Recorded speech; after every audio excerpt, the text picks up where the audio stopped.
Ok, donc dans cette vidéo, je vais t'apprendre à résoudre une équation bicarrée. Alors, on va partir d'un exemple. On va partir de l'exemple suivant. X puissance 4 plus 2x carré moins 3 égale à 0.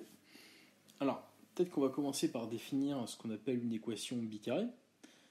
Une équation bicarrée, si tu veux, c'est de la forme ax puissance 4 plus bx carré plus c. Alors, si tu veux, a doit être différent de 0, parce que si ton a est égal à 0, ça revient à une équation de la forme bx carré plus c égale à 0. Donc il faut que ton coefficient a soit différent de 0. Alors tu vois, dans notre exemple, ton a c'est égal à 1, d'accord? Ton b c'est 2 et ton c c'est moins 3.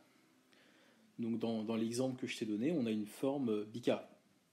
Alors ce qu'on va faire pour résoudre une équation bicarrée, c'est de factoriser totalement l'expression. Une fois que ton expression sera factorisée, tu pourras utiliser, tu sais, le théorème que tu as appris en troisième, c'est un produit de facteurs est nul si et seulement si chacun des facteurs est nul. Donc ce qu'on va faire, c'est factoriser l'expression. Alors la première chose qu'on va faire, c'est écrire x puissance 4 comme x carré au carré.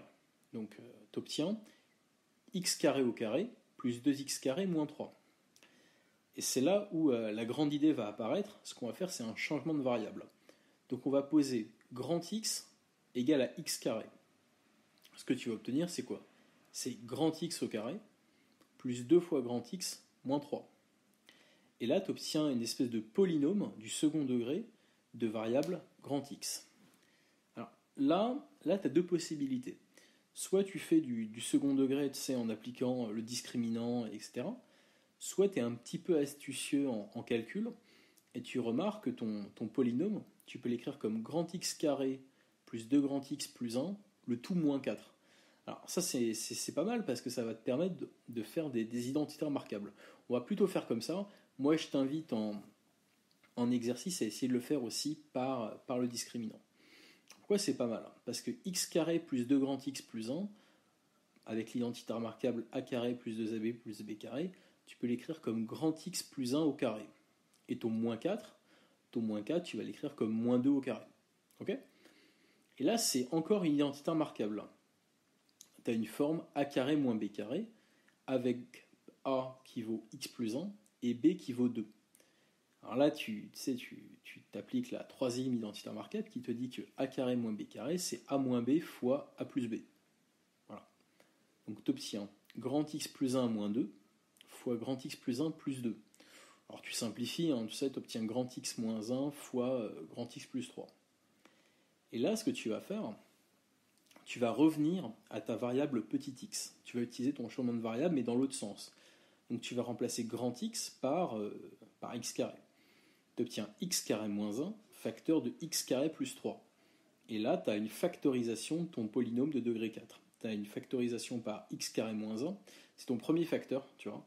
Et ton deuxième facteur, c'est x carré plus 3. Et là, tu vas utiliser, en fait, le truc que je t'ai dit tout à l'heure, le théorème, c'est qu'un produit de facteurs est nul si et seulement si chacun des facteurs est nul. Donc le premier facteur, c'est x carré moins 1. Le deuxième facteur, c'est x carré plus 3. Et x carré moins 1 égale à 0. Si et seulement si, x vaut 1 ou bien x vaut moins 1. Alors il ne faut pas que tu oublies x égale à moins 1 parce que la plupart des élèves, si tu veux, ils oublient la solution négative. Donc moi je t'invite à ne pas oublier le moins 1. Par contre, x carré plus 3 égale à 0, clairement ça n'a pas de solution. Ça reviendrait dire que x carré vaut moins 3, et je t'avoue qu'un carré négatif, c'est pas trop ça, quoi. Donc pas de solution pour x carré plus 3 égale à 0. Donc on a deux solutions, on a la solution 1 et la solution moins 1. Voilà pour ce premier exercice sur l'équation bicarrée.